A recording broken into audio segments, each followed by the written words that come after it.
नमस्कार मंडळी, मी आज बनवणार आहे शेवग्याच्या पानाचे पराठे।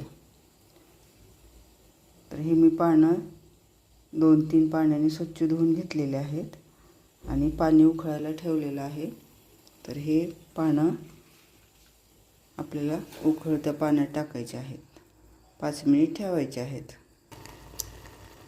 पानं थोडेसे 5 मिनिट शिजू द्यायचे।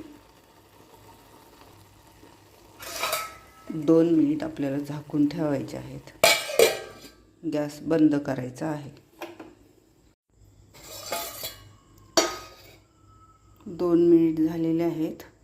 पानं शिजलेले आहेत चांगले। आता आपण याला थंड करून घेऊया। असे थोडे पसरवून ठेवून थोडं थंड झालं की आपल्याला याला मिक्सरवरून बारीक करून घ्यायचं आहे। हे थंड होतं तोपर्यंत आपण दुसरं काय काय साहित्य लागणार आहे ते पाहणार आहोत। लसूण, कांदा, जिरं, ओवा, हिरवी मिरची, थोडेसे तीळ, चवीपुरतं मीठ। तर आपल्याला हे सगळं मिक्सरवरून काढून घ्यायचं आहे। पानं थंड झालेले आहेत। आता आपण हे सगळं मिक्सरवरून बारीक करून घेऊया।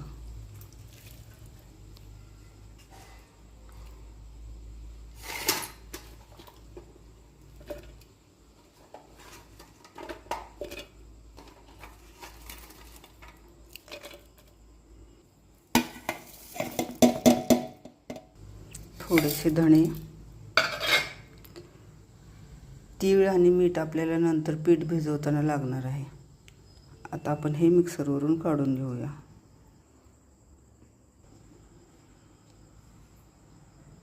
तर हे बारीक झालेलं आहे। आता आपण पीठ घेऊन हे पिठात मिक्स करून पीठ भिजवून घेऊया। गव्हाचं पीठ घ्यायचं।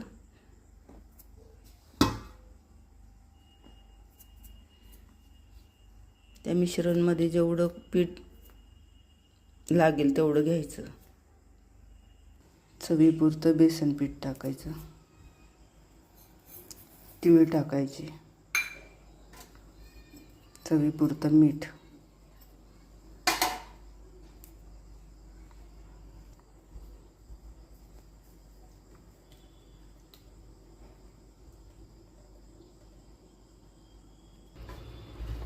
पीठ भिजवून घ्यायचं आहे आपल्याला।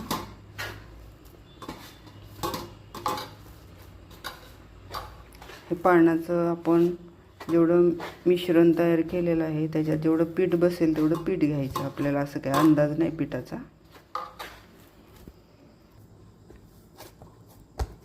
असा हा पिठाचा गोळा तयार झालेला आहे आपला। आता आपण याचे पराठे बनवूया। याच्या पुऱ्या पण बनवू शकतो।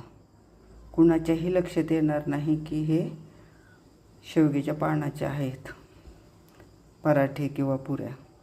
चला तर आपण आता पराठे बनवूया।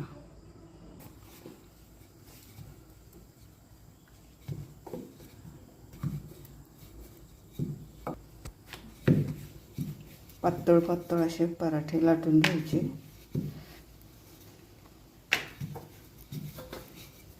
अगदी आपण चपाती जशी लाटतो तसंच।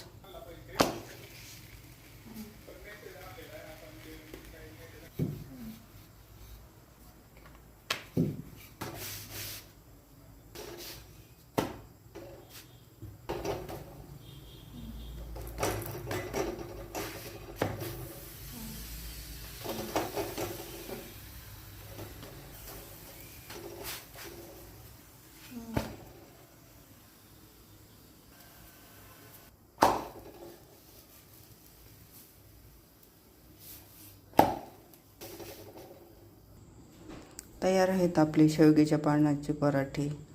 हेल्दी पण टेस्टी पण। करून बघा। व्हिडिओ आवडल्यास लाईक करा, सबस्क्राईब करा। बाय।